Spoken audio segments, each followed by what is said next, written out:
For it is only by re-examining the economic underpinnings of the Third Reich, by focusing on questions of land, food, and labor, that we can fully get to grips with the breathtaking process of cumulative radicalization that found its most extraordinary manifestation in the Holocaust. Part of the goal of this video is to demystify some of the economic aspects of Germany in this period, a topic which is often taken for granted in popular history narratives. In many popular conceptions, particularly those fronted by people on the libertarian end of the political spectrum, Nazi Germany represents a special and aberrant example of what happens when a state seizes absolute control over all aspects of the economy. This sort of conception could not be further from reality. In the historiography of Nazi Germany, the Sonderweg thesis is a conception of Germany's history that regards its undemocratic development as markedly different from the rest of Western Europe, that Germany took a special path contingent on developments in the 19th century. In this view, the German bourgeoisie failed to develop enough power to accomplish its historic mission of overthrowing the entrenched aristocracy and instituting a liberal parliamentary government, and the result of this was National Socialism. For sure, all past history weighs on the present moment, whatever that moment may be, and so it's undeniable that these developments had some hand in what led to the rise of Nazi Germany. But I mentioned Sonderweg because it implies a uniqueness to the German experience, an alien character, something that maybe couldn't happen elsewhere. In the words of historian Roderick Stackelberg, pitting the blame for Germany's misdevelopment on the pre-industrial aristocratic elites who should have been displaced from positions of power is really a sophisticated way of freeing the German bourgeoisie of responsibility for the unfortunate course of German history in the 20th century.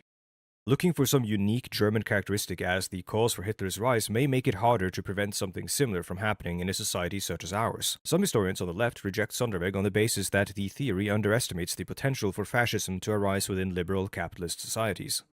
Should you continue to look for the alien in Nazi Germany, the imagery and narrative conjured by your mind is one of which things work differently from here, wherever or whenever that may be. And this obscures the many dark mirrors of our own society that could otherwise be seen in Nazi Germany, things that form prerequisites for the rise of Hitler. We're going to talk about the economics of Germany prior to, during, and after World War II. According to Roderick Stackelberg, Nazism is today remembered above all else as a cultural and political movement of unique destructiveness. Because neutrality towards Nazism is hardly possible, interpretation of its origins, meanings, and causes has become a battleground between competing political orientations, whether the egalitarian left, the liberal center, or the conservative right. Achieving true neutrality in the writing of history is also not a simple ordeal. Cold War historian and Yale professor John Lewis Gaddis said the following in Landscape of History, quote, "Because no two historians will ever perform this task in just the same way, there can be no single standard for objectivity in biography, or for that matter in all of history. The judgments any historian applies to the past can't help but reflect the present the historian inhabits. These will surely shift as present concerns do." Here's Roderick Stackelberg again. "History is interpretation. No historian, however, can justify his or her work solely on the basis of providing the, quote, essential facts. Writing history is not separable from interpreting it. Even the most positivist and meticulously factual approach to history cannot avoid interpretation, if only in the selection of facts deemed worthy of presenting. I belabor this point because it's vital to dispel one of the fundamental misunderstandings of history, the idea that it's somehow apolitical and without academic battlegrounds. These are battlegrounds in which the nature of a period's history is continually reshaped, ideally, to be more accurate and truthful. Adam Tooze says the following in Wages of Destruction. "But whilst we have been busy unraveling the central ideological and political thread of Hitler's regime, other crucial strands of the story have been relatively neglected. Most notably, historians have tended to downplay or even ignore the importance of the economy." The Nazis attempted to curry favor with big business, but they also attempted to curry favor with many other interest groups in Germany prior to seizing power. This is what political parties do ahead of elections, after all. But capitalists in Germany were also playing their own game, trying to make sure the tumultuous political environment in Germany at the time would see a resolution that favored them. Since the Nazis were not in power prior to 1933, their appeals to the business community of Germany were all rhetoric and distant promises. Politicians often present themselves as something they're not, in order to curry favor among voter blocs or powerful political groups such as the industrialists of Germany. Fascists at times both attempted to appeal to workers through rhetoric characteristic of socialist movements, and at the same time attempted to appeal to big business by ensuring a return to stability and safekeeping of private property rights. And as we all know, the Nazis specifically positioned themselves as socialists of a, quote, superior type. The 25-point program of the Nazi Party represented such an effort to appeal to a broad constituency, with olive branches to the workers who would rather vote towards the left. Quoting Associate Professor of History at the Open University of Israel, Ishai Landa, Yet, fascists also said different things, uttered quite different words, which confronts the historian with difficult choices as to when precisely to take them at their word and when not to. This is not an easy task, but it's a challenge that I believe some historians have met adequately, and I'll be quoting them extensively in this video. I'll be showing the promises made by the Nazis to the industrialists of Germany and the promises they kept. Quoting Roderick Stackelberg, in 1928, Hitler did issue an explanatory codicil, assuring the Nazis' middle-class constituency and its corporate supporters that the party would respect and defend the right to private property. He was determined, however, to avoid any policy debates in the party in order to preserve his own freedom of action. This promise, however, would be kept. A year before Hitler was appointed Chancellor of Germany, on January 27th in 1932, in the Industry Club of Dusseldorf, Hitler delivered a short speech before wealthy industrialists at the invitation of Fritz Thyssen, also a wealthy industrialist and an early supporter of the Nazi Party. In his speech, Hitler said, quote, "This entire cultural edifice is in its foundation and in its building bricks nothing but the result of the creative achievement of the intelligence, the diligence of individual people. In its greatest results, the end achievement of divinely gifted geniuses. It is hence understandable that nations of illustrious pasts gradually begin to forfeit their position of leadership once they succumb to unlimited democratic mass rule, since the existing and potential top achievements of individuals in all fields are henceforth rendered ineffective because of the oppression of the great number." Ishai Landa says this should sound familiar, for it is the standard economic liberal complaint against the smothering of individual enterprise by democratic political liberalism, the tyranny of the sterile majority overriding the liberty of the inventive minority. Landa continues in his analysis of the rest of Hitler's speech, quote, "The inherent difference in economic achievement is the only coherent basis upon which a political administration must be carried out. Capitalism cannot survive if administration of property is hijacked from the producers, the gifted individual capitalists, and transferred to the collective." Adolf Hitler continues, "To deny the authority of the personality politically and to put in its place the law of the great number of democracy, the theory of the equality of merit is by now not only political, but has already developed into an economic system. Analogous to political democracy on the economic terrain is communism." Hitler and his inner circle held another meeting on the 20th of February 1933, just 1 week before the fateful Reichstag fire, which would enable the Nazi seizure of power. The meeting took place at Hermann Göring's private villa. Hitler, now Reichskanzler, was prepared to explain his policies to 25 representatives of the German business community. Among those present were representatives of IG Farben, Krupp, Vereinigte Stahlwerke, and the Reich Industrial Association. According to Adam Tooze, Hitler explained how business was founded above all on the principle of personality and individual leadership. Democracy and liberalism led inevitably to social democracy and communism. Quoting Tooze, his audience had been left in no doubt. Germany's new chancellor planned to put an end to parliamentary democracy. He planned to crush the German left, and in the process he was more than willing to use physical force. Göring pointed out that since German business had a major stake in the struggle against the left, it should make an appropriate financial contribution. Quote, "The sacrifice would be so much easier to bear if industry realized that the election of 5th of March will surely be the last one for the next 10 years, probably even for the next 100 years. Following the speech, several of those present contributed sizable election funds to the Nazi Party. According to Adam Tooze, it was the donations in February and March 1933 that really made the difference. They provided a large cash injection at a moment when the party was severely short on funds and faced, as Göring had predicted, the last competitive election in its history.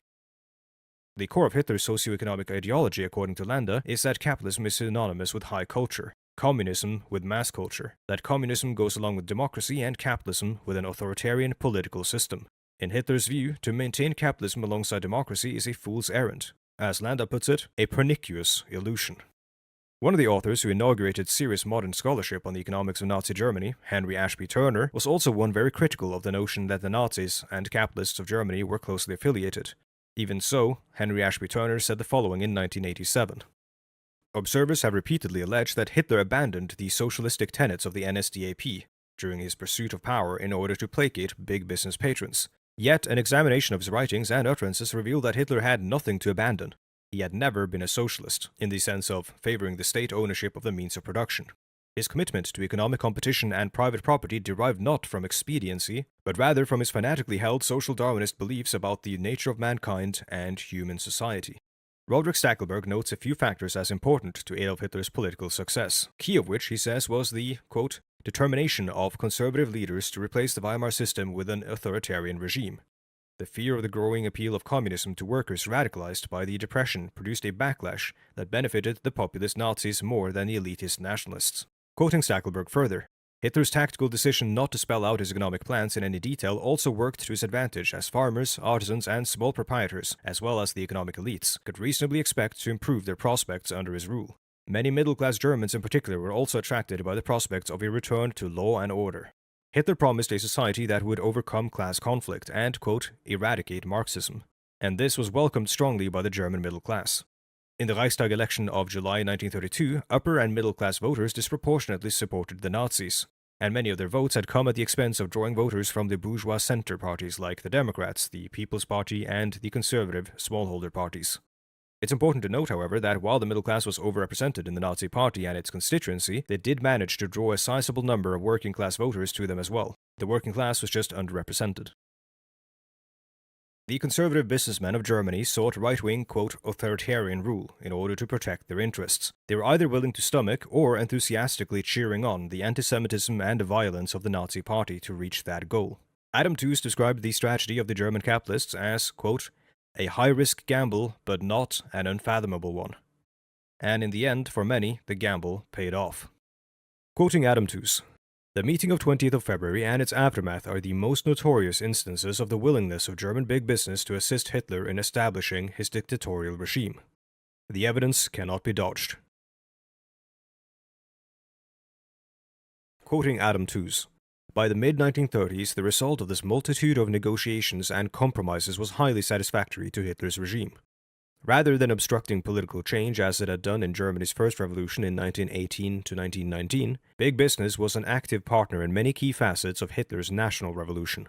In virtually every context, even settings in which one might have expected some resistance, the regime's political representatives found active collaborators in German business. As the Nazis seized power, society did not transform radically as the shop floor radicals of the Nazi Party had promised or hoped. The party purged the Sturmabteilung, as the conservative and economic elites who had facilitated the Nazi rise to power distrusted their radicalism. The system that the Nazis had implemented was one of the new and old existing side by side. Quote, there was no sweeping elimination of the existing framework of government. The state's administrative functions were left largely in the hands of the existing civil service. Just as industry was left in control of the capitalist elites, large-scale agriculture remained in the hands of the landed aristocracy. According to Roderick Stackelberg, quote, an organized capitalist market and private ownership of the means of production remained in place throughout the Nazi era. During the 1930s, the Great Depression spurred increased state ownership in Western capitalist countries. In Germany, after the rise of the Nazis, however, as Jerma Bell puts it, they went against the mainstream. In 1932, Vereinigte Stahlwerke was bought by the state at 364% of their market value. The stated reason was to prevent foreign interests from buying up the shares. Soon after the rise of Hitler, the government's controlling stake of 52% was reduced to less than 25%.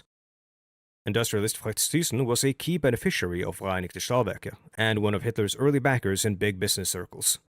Vereinigte Stahlwerke, like many other German firms, were moved out of state ownership or control and into private hands, in a process we now know as privatization. This term is often attributed to the neoliberalism of the Thatcher and Reagan era of the late 1970s and early 1980s, and considered to have been coined by author Peter Drucker. Professor Jerma Bell claims that the term privatization actually originated within academic works from the late 1930s and early 1940s, dedicated to analyzing the economic policy of Nazi Germany. In 1941, Maxine Yapel-Sweesy's The Structure of the Nazi Economy described Nazi privatization of the United Steelworks. Jerma Bell speculates that this is the first instance of the use of the word privatization in English-language social science. Of course, Sweesy was writing in 1941, lacking the evidence and scholarship that we have today, but her description of the privatization effort is nonetheless interesting. According to Jerma Bell, one of the main objectives of the policy of privatization was to stimulate the propensity to save, since a war economy required low levels of private consumption. I'm not quite sure if that's true, especially when taken against the Nazis' momentous efforts at increasing private consumption that Adam Tooze details in Wages of Destruction. This and other approaches at maximizing the potential of the war economy at the cost of the civilian economy can, however, also be interpreted as an investment in the civilian economy, as Adam Tooze also notes. He says, paraphrasing here, if one is to do justice to our collective understanding of the Third Reich, you must seek to understand it on its own terms. In this view, limiting civilian consumption aided the war economy, which aided conquests of rich countries, which then subsequently favored domestic civilian consumption. Bell continues, high levels of savings were thought to depend on inequality of wealth. which would be secured, according to Sweezy, through privatization. Quoting Sweezy, "The practical significance of the transference of government enterprises into private hands was thus that the capitalist class continued to serve as a vessel for the accumulation of income. Profit-making and the return of property into private hands, moreover, have assisted the consolidation of Nazi party power."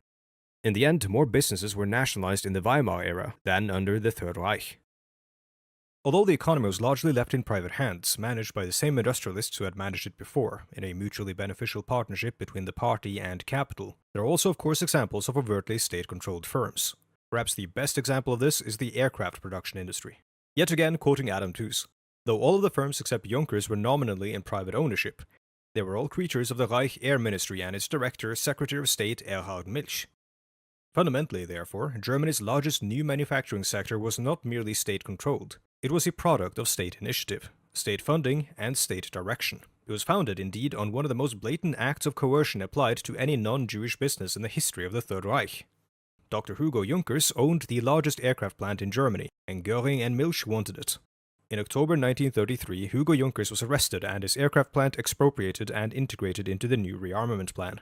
Every Luftwaffe firm other than Junkers remained in private hands. But even so, their expansion was dependent on government and not private investment. There are very rational economic explanations for this, however. This was a crowded market that the Nazi government was trying to rapidly expand. Firstly, this was military aircraft production. These products had little commercial value in a civilian market, which meant that unlike other sectors in the German economy, this one was entirely dependent on the flow of government orders, which could be changed at will. So, a private actor engaging in this market exposed themselves to significant financial risk, unless the government invested in their expansion, in which case the government would be assuming the risk. Note that even here, in what Adam Tooze describes as, quote, "the most dramatic industrial intervention in the Third Reich," all of the companies, except for Junkers, remained in private hands. Though the economy remained in private hands, 47% of the growth of the total national output in Germany between 1935 and 1938 was caused directly by the Reich's increased military spending. That's a very large amount. This, however, also shows how private business owners who were fulfilling these government orders benefited from the Nazi government. Across Germany in the spring of 1933, the Nazi Party and its nationalist allies carried out a wave of repression against communists, social democrats, and Germany's small Jewish minority. They co-opted the traditionally left-wing May 1st celebrations in order to orchestrate a, quote, celebration of German labor. The day after, brown shirts stormed the offices of trade unions, shattered them, and confiscated hundreds of millions of Reichsmarks of property and welfare funds. The trade unions were replaced by a parastate organization known as the German Labor Front, or Deutsche Arbeitsfront. The Labor Front wasn't a trade union. It was set up to control the shop floor radicals of the Nazi Party and to ensure, quote, labor peace. The organization was under party control, not worker control. The founding statute of the Labor Front explicitly rejected all thoughts of class conflict. This was carried into full practice as capitalists, business owners, managers, and so on were also encouraged to join the Labor Front. This was not a labor union. One aspect of the Labor Front's mission to achieve, quote, labor peace was its pseudo-welfare policies. The front ensured access to cultural and recreational programs under the slogan of, quote, strength through joy. The Labor Front worked towards ensuring housing access and luxury consumer goods access, all in an effort to placate the German worker and keep the radicals of the party in check. Quoting Tooze again, "When the wage freeze of 1933 was combined with the destruction of the trade unions and a highly permissive attitude towards business cartelization, the outlook for profits was certainly very favorable. Hitler's regime promised to free German firms to manage their own internal affairs, releasing them from the oversight of independent trade unions. In future, it seemed, wages would be determined by productivity objectives of employers, not the dictates of collective bargaining." Following the Great War, the Weimar government instituted rent controls for housing, which disincentivized private investors from constructing new apartments. The Weimar government's solution to this was to publicly subsidize construction of new housing. Despite this effort, new constructions were too expensive for working-class families to afford. With the Depression, funding for new constructions collapsed from 1.34 billion Reichsmarks at its peak in 1928 to 150 million Reichsmarks in 1932. Following Hitler's seizures of power, the Weimar system of subsidized housing construction was ended, and the early Nazi housing policy consisted of shifting construction more into the hands of private investment. Under the Weimar Republic, 42.4% of all housing finance had been provided by the public authorities. By 1936, after the rise of the Nazis, this had fallen to just 8%. The Nazis attempted to alleviate the housing issue by sponsoring a settlement program that was to bring 10 to 15 million Germans into small towns with names like Hitlerberg or Göringen. Even so, compared to the billions spent by the Weimar welfare state on housing, the Nazi settlement program's funding only amounted to 150 million Reichsmarks in total. This was to be an affair largely organized and carried out by private, enterprising individuals. An alternative scheme of people's housing was then attempted. These were modest, tiny apartments without hot running water, central heating, or bathrooms, and electricity would only be used to provide lighting.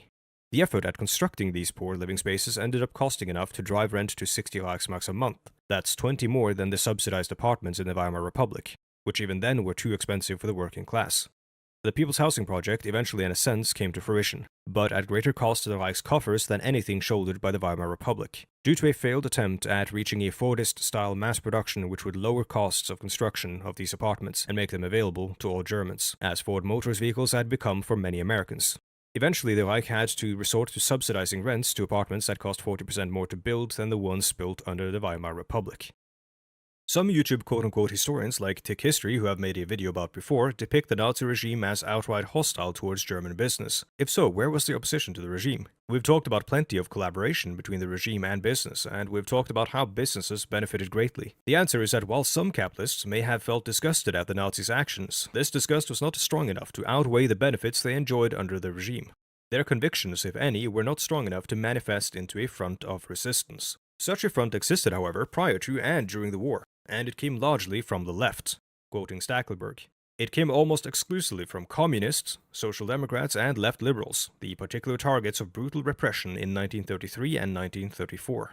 The social democrats were hesitant to oppose Hitler's initial rise as he had come to power by constitutional means. Labor unions were also hesitant to oppose the regime and answer communist calls for a general strike, fearing repression. This repression came anyway. The left-wing hardliners, the Communist Party of Germany, never wavered in their opposition to Nazism. Following Hitler's rise, many social democrat resistance cells also operated in Germany late into the war. But what of conservative resistance? Quoting Stackelberg, "While the attitude of the left towards Nazism was one of uncompromising hostility, the attitudes of most conservative resistors to National Socialism was marked by ambivalence, and their conversion from supporter of the regime into its opponents typically came late in the war, when Germany's military prospects became bleak. Even then, according to their own testimony, they opposed the murderous excesses of the regime and its failed policies, not its fundamental military and political aims." According to Adam Tooze, there was marginal conservative opposition to the war in 1938. These men, however, were not principally opposed to Hitler's regime, nor were they opposed to the war itself. They only opposed war because they didn't think they were going to win. The sharpest impetus for regulation of the German economy and the imposition of economic planning came through Germany's rearmament effort and the need for a wartime economy. These were political concerns insofar as they were necessary to realize Hitler's ideological impetus for conquest, but because of that, they were also economic concerns. There was no ideological impetus to regulate the economy for the sake of, to place a leash on capital or to expropriate capitalists. These were all means to an end, and that end was rearmament. Rationing, protectionism, expropriation, and other measures utilized by the Nazis were not unfamiliar to the Western liberal democratic economies that Nazi Germany would find itself at war with. These are crisis measures, and war can undoubtedly be considered a crisis. Thus, the most so-called draconian measures imposed by the Nazi Party on the German economy became more and more commonplace as the country gradually accelerated towards war. In 1938, Göring's decree for securing labor for tasks of special state importance provided the Reich with the power to conscript workers, to redeploy them for any period while requiring their former employers to keep them on the payroll. Quoting Tooze, by 1939, no less than 1.3 million workers had been subject to such compulsory work orders. Quoting further, though compulsion was not the norm in relation to German workers any more than it was in the regime's dealings with German business, the possibility was now established that if rearmament demanded, the state could intervene in the working life of every single individual. In this respect as well, Hitler's regime clearly crossed a bridge in the summer of 1938. Another draconian measure which bears mentioning was that of Aryanization, the imposition of conditions on Jewish business that either caused them to go under or encouraged them to sell, paired with a wave of Nazi terror against the minority Jewish community of Germany and Austria. This, however, had very little impact on the overall makeup of the German economy. According to Tooze, only in a handful of sectors did it cause a major shift in ownership, most notably in retail, particularly in department stores, textiles, clothing, and private banking. In general, the idea that the tiny Jewish minority ever occupied a dominant position in the economy and that Aryanization could therefore constitute a major turning point in national economic life should be seen for what it always was: an absurd anti-Semitic myth. Continuing, quote, "These acts of persecution in no way improved the overall position of the German economy. Given the small scale of such businesses, the amount of labor and other resources released by these means cannot have been more than trivial. Nor should we exaggerate the fiscal benefits reaped by the Reich.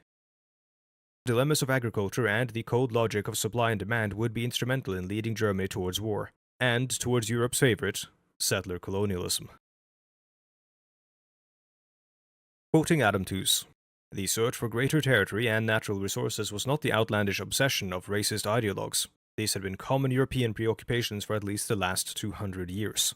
Europe's vast colonial empires had largely ended the phenomenon of famine in Western Europe due to the European ability to tap into huge new sources of overseas supply. The economic shock of the First World War significantly changed this, and by 1930 virtually every German had some personal experience with, quote, prolonged and insatiable hunger. The term Lebensraum, or living space, stressed so often by Nazi leadership in its justification for atrocity and war, still was anchored in a rational economic problem facing Germany. In terms of land per farmer, Germany was comparable to, quote, backward peasant nations such as Ireland, Bulgaria, and Romania.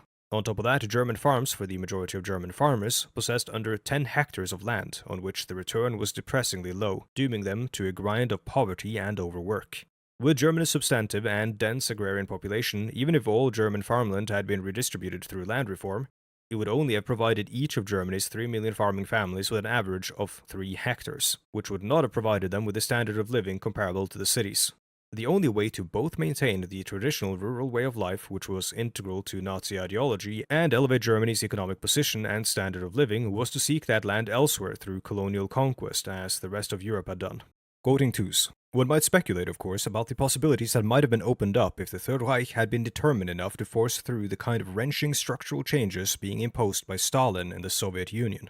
Of course, agrarianism was a major part of Nazi economic ideology, and as Tooze says, none of this was practical politics in the 1930s. Instead, the problems facing Germany merely confirmed the belief on the part of the Nazi agrarians, including Hitler, that the ultimate solution to Germany's problems lay in conquest in the East."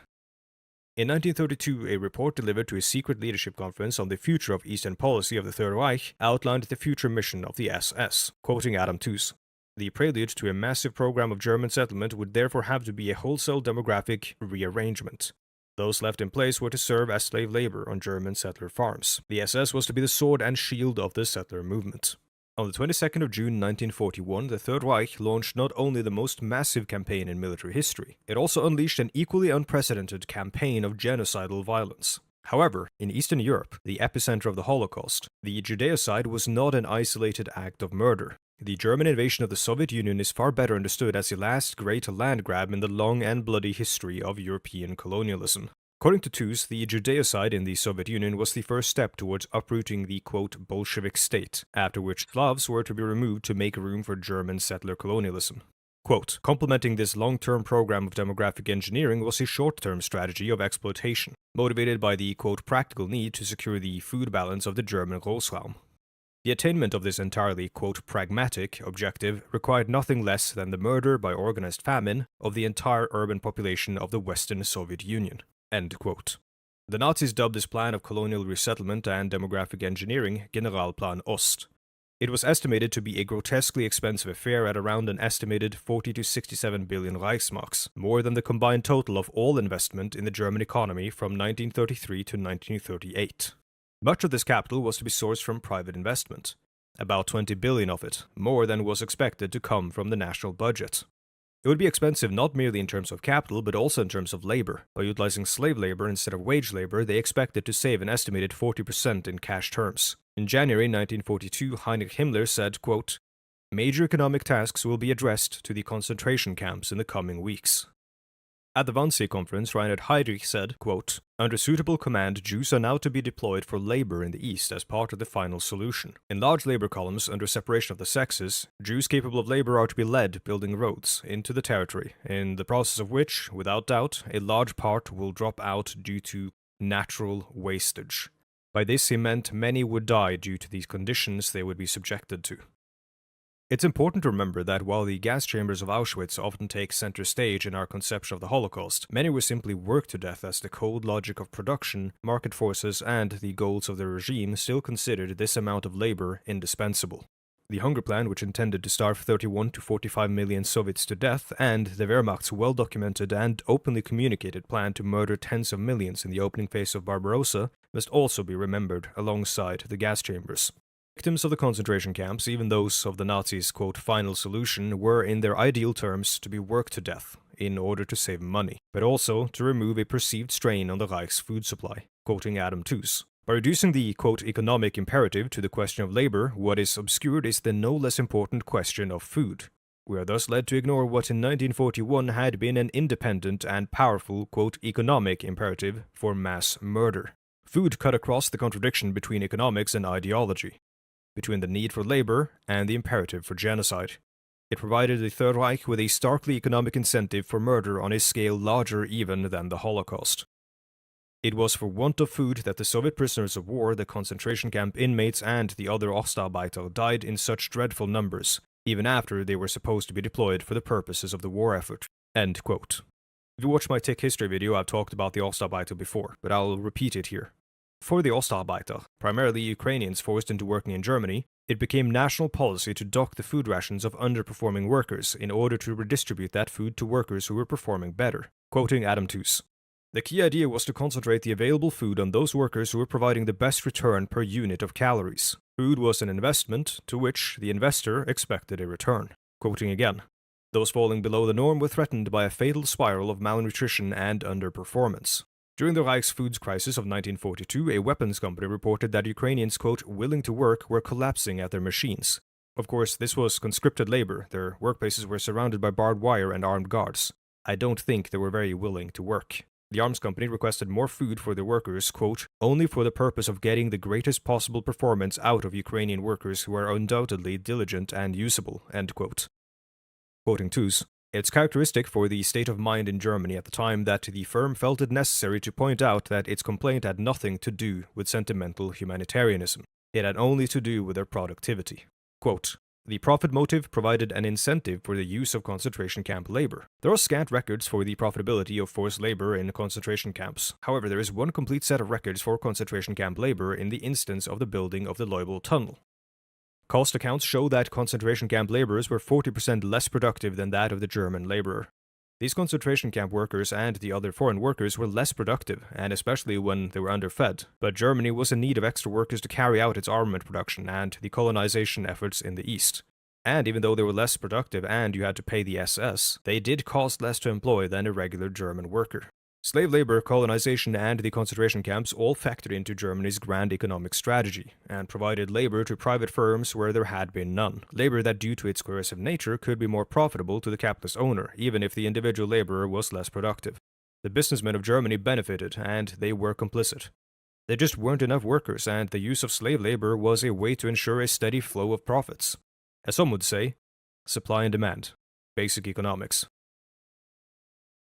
Even the German branch of the all-American company Coca-Cola likely utilized slave labor from the East, according to records by its CEO Max Kite. There's more on that in my Coca-Cola collaborators video if you want to see that. Towards the end of the war, Nazi Germany became increasingly politicized. Quote, even prominent businessmen were no longer immune. Indeed, Heinrich Himmler and the Gestapo made a point of singling out bourgeois defeatists for especially aggressive reprisals. When I note that the economy was increasingly politicized towards the end of the war as Germany began losing, I would like to stress, as Adam Tooze does, that politicization doesn't necessarily inherently imply incompetence, and a quote, non-ideological management of the economy wouldn't necessarily have resulted in more effective management. Tooze calls it a juxtaposition between ideological commitment and practical effectiveness that continues to underpin much historical writing about the Third Reich. The men in charge of directing the German war economy were, however, deeply ideological, and while the turning point that eliminated any chance of Nazi victory came with the dual shock of America's entry into the war in 1941 and the Soviets pinning the German Sixth Army at Stalingrad in 1942, the efforts of these deeply ideological men, quote, allowed the regime to survive for a remarkable 3.5 years, despite the overwhelming material superiority of its enemies. The key to this awful resilience of the Third Reich lay precisely in the alliance formed in the aftermath of Moscow between some of the most brutal exponents of Nazi ideology and the key power holders in the German economy. On June 22nd, every year Germany hands out its most highly endowed journalism prize. It's awarded in honor of the memory of, quote, the personality and life's work of the entrepreneur Dr. Herbert Quandt. The journalism prize amounts to 50,000 euros and is highly sought after. Dr. Herbert Quandt was an entrepreneur deeply involved in the Aryanization process of Nazi Germany. He utilized slave labor and maintained a network of Nazis post-war. The Quandts are owners of BMW and today some of the wealthiest people in the world. The owners of the company are descendants of Magda Goebbels, who killed herself in the fuel bunker in 1945. Quote, Magda's first husband, Günther Quandt, to whom they owe their name, was a major supplier of arms, ammunition, and batteries to the Nazi war effort, and a gigantic employer of forced labor. Magda's surname is Goebbels because her second husband was Joseph Goebbels.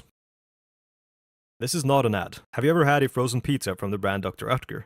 Then you may be surprised to learn that the company was one of 30 German businesses to be awarded the honorary title of National Socialistic Model Company in 1937. In 1937, the Kaselovsky-Oetker family, who owned Dr. Oetker, acquired a one-third stake in Grotterjan malt beer, an Aryanized brewery. This brewery is still a major part of the family empires today. Rudolf August Oetker, who was responsible for the company's massive post-war growth, had been a volunteer Waffen-SS officer who had enthusiastically enrolled in the training course at Dachau concentration camp. Without him, your frozen pizza likely would not exist, and maybe it shouldn't. Quoting Adam Tooze, defeat was a shock, but it did not end the prosperity of this cluster of families. All of them survived the war. Their fortunes were, if not intact, then at least the basis for regrowth. Though according to Tooze, Nazi-related fortunes make up a small minority of the top 30 billionaire list for Germany, but they're still there. Quoting further, defeat was a shock, but not in the end a disaster. West Germany delivered capitalist democratic stability anchored safely within the US orbit. The price of post-war stability was some redistribution to stabilize a society crowded with refugees, homeless, and displaced persons. That shifted wealth shares. But what might have been a dramatic moment for wholesale redistribution, by way of a 50% flat rate levy on all wealth assessed in 1948, was instead commuted into a manageable tax. Wealth and privilege persists, or perhaps we should better say they are produced and reproduced, through their anchoring in law and through networks of social contacts and relationships of trust and kinship. They also persist through crafting self-protective narratives that legitimize and defend wealth. It's easy to otherize the Nazis, to view them as a phenomenon, event, and thing separate from us, something wholly alien to us and our society. Ask any reasonable person and their gut reaction would probably be to say that they were monsters, and I can't really argue with that. But if they were monsters, then they were our monsters. The Nazis as a historic phenomenon appeared within our society. They were born out of the conditions of our world. They were us. And the conditions they brought about, hellish as they were not unprecedented. The ravaging of the Soviet Union, the internment of ethnic groups, and the settler colonial project to which all of this belonged have precedents in European colonialism, as Columbia professor Adam Tooze pointed out. And, I would argue, very similar settler colonial projects are taking place at this very moment. The Nazi death machine was not entirely alien. Under any scrutiny, much of its fundamental structure is immediately familiar, as it appears in many countries. Quoting Adam Tooze, so far-reaching were the regime's interventions in the German economy that one is tempted to make comparisons with Stalin's Soviet Union. Most notably, in comparison with the Soviet Union, the Third Reich shrank from a dramatic rationalization of the most backward sectors of its society, peasant agriculture and the craft sector, a measure which might have freed millions of additional workers. If one must therefore concede that the Nazi Party, unlike the cadres of Soviet communism, was not a battle-hardened weapon of class war, by Western European standards it can hardly be faulted for its lack of redistributional energy. Never before in peacetime has a sophisticated capitalist economy been redirected so purposefully. This redirection, of course, was towards rearmament and the preparation for colonialism and genocide. When figures on YouTube and elsewhere want to portray the Nazis as a, quote, socialist phenomenon, they're not just seeking to discredit socialism. They're also seeking to separate the Nazis from our economic system in defense of this system. As Tooze said, a narrative to defend wealth. If you're incapable of seeing the Nazis as existing within a society much like our own, you're not equipped to notice Hitler too when he shows up with a slightly larger mustache. On that meeting with the industrialists in Dusseldorf on January 27, 1932, Hitler said the following, quote, The white race can maintain its position in practice only if the differences in the living standards in the world are retained. Give to our so-called export markets the same living standards that we have, and you will find that the preponderance of the white race, which is expressed not only in the political might of the nation, but also in the economic position of the individual, can no longer be retained." End quote.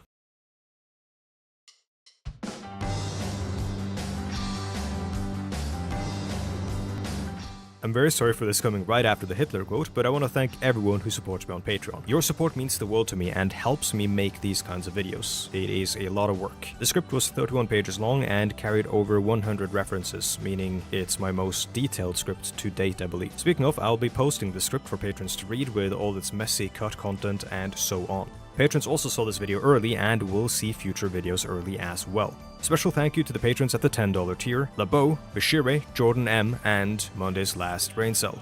Also thank you to Bashire for correcting my pronunciation of your name. And I hope I got it right this time.